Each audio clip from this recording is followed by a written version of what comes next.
1051. Power 1051 is the Breakfast Club. We got a special guest in the building. He just performed at SOB's. I didn't get my invite. Oh, man, I'm sorry about that, man. I don't know that. Envy wouldn't have won anyway. Don't believe the hype. Don't believe the hype. He wouldn't have won. You're pretty right. He did bring it up twice. I did go to one of his events. Yeah, actually, I mean, I both attended Mateo's listening session. We have Mateo here. Mateo, good morning. What's up, y'all? What's up, everybody? Right, and we have the owner of his label, Crucial, as we all know from having helped jumpstart Alicia Keys' career. You were her partner for many years, Crucial Keys. Crucial Keys. Yes. He said for many years. You're not the partner no more?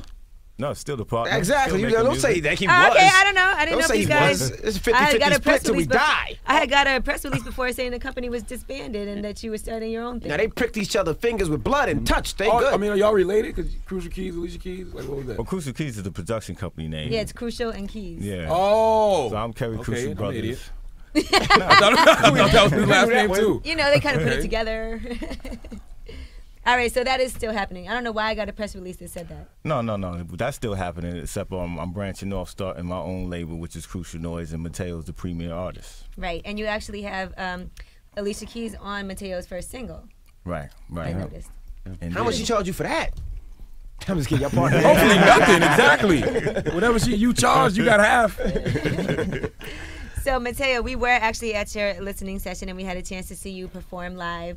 And I know a little bit about your background. Like, you did go to college, and you did have a day job before you decided to go full-time as a musician. What school? Artist. Morehouse.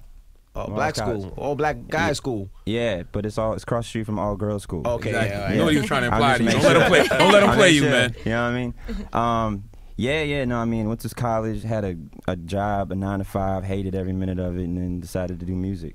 Where'd you work? I was a consultant, man.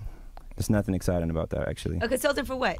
Like a strategy consultant. So like, John Legend was actually a strategy consultant. So you just go out and help businesses, figure out their business and stuff like that. Sounds like you were a telemarketer. This is a nice. I know, you right? help businesses.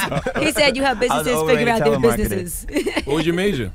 I was a business and music major at the time. So, I was like everybody else, you're trying to figure out what you want to do. My passion was music, but it was like, I'm going to follow the path that everybody else was going. Everybody else was going down that route. So I was like, I might as well get a 9-to-5. Right. But I was like, when I got it, I didn't, I hated it, so. As soon as you drop an album and it doesn't sell, you're going to be wishing you still had that 9-to-5. Nah, man. It's never that. I mean, the funny thing is that even though, like, the journey is kind of crazy and you don't know when you're going to eat sometimes, it's all fulfilling. It's all worth it. Well, your first deal was with MySpace Records. Yeah. MySpace Records? Yeah, you didn't even know it existed, right? Oh, my goodness. No, because that's where Tila Tequila was signed too, right? You gonna compare him to really? Tila? Okay. No, I'm just saying MySpace Records. That was great. Tila wasn't on MySpace. Great reference. She wasn't? I thought she was. Nah, she was with MySpace Music, but she went on MySpace Records. And who else? Who was somebody else? Like Mickey Fax. Wasn't Not Christina Mickey Fax, Mickey Avalon. Wasn't Christina Milian on MySpace? Christina Milian was on it. Oh, she was on it. Yeah, she was on MySpace. That label. You're not in good company, sir. I know. I mean, it was a good experience. I mean, at the time, I'm a product of, my whole career is a product of social media and like, being able to reach out to people through MySpace. When I put my stuff on MySpace, I was getting features and stuff. So, when I signed to MySpace, I was like, oh, this is like a perfect setup. Seemed like a good idea, right? You know what I'm saying? It did seem like a good idea. But it was cool because it was like a little kind of incubation period for me. What was the first check from MySpace? I'm just curious. It was a long time ago, so you could tell us. The first check I got from MySpace? Yeah, your signing bonus. I'm just curious. Oh, it was pennies, dude. Like, pennies? They were probably like, listen, we have the largest social networking site. I ate for like a week off of that. Yeah, they didn't give him checks, they gave him friends. Listen. Yeah, right. Yeah. They're going to give you $10 That's exactly with 1 million friends.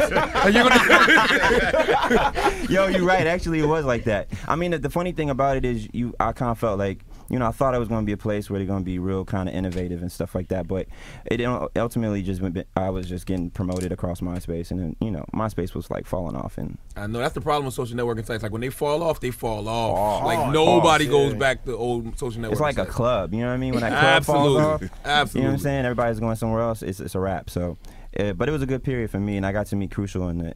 So that's period. how you guys met over MySpace. No, we met over MySpace.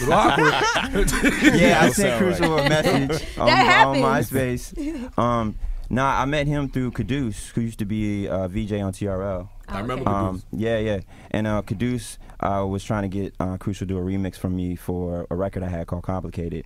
And that's how I met Crucial. And then every time, you know, Crucial was in LA or if I was in New York, we would get in to studio and work and stuff like that. So by the time the MySpace deal kind of fizzled out, Crucial was looking for it when it, you know, first artist on his label, and you know, it kind of worked out perfectly.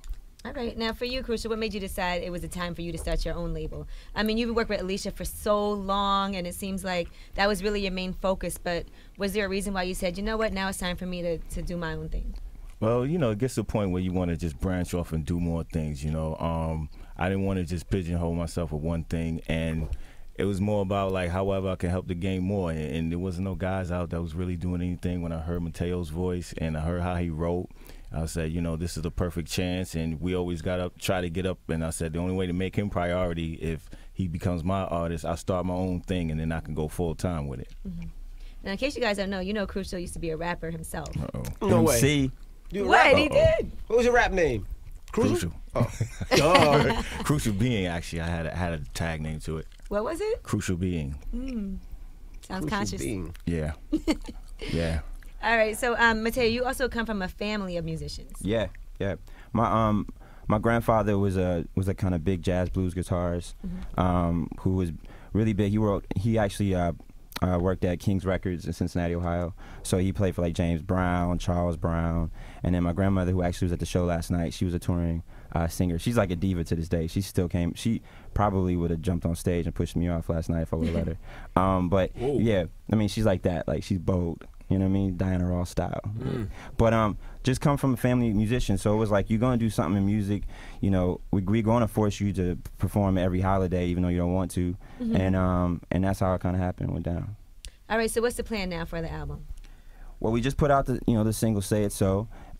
We just put out an EP also called "11 Stadiums 2." That's out on iTunes, and hopefully next year, top of next year, we'll have a full-length album out.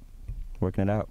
All right. Yeah. And so is this going to be for Crucial Noise? Is that like independent? Yeah, we're still independent doing our thing. I mean, we have labels interested, but, you know, want to show and prove that the music is worth it. So, you know, instead of waiting to, like, people get aboard and push it and kind of like, you know, try to guide us where they want us to go, we're showing them, like, this is how we come and this is how the music's sounding, and we show and improve. Is it a necessity for, like, R&B artists to sign to a major? Because you see a lot of rappers be more independent than R&B singers are.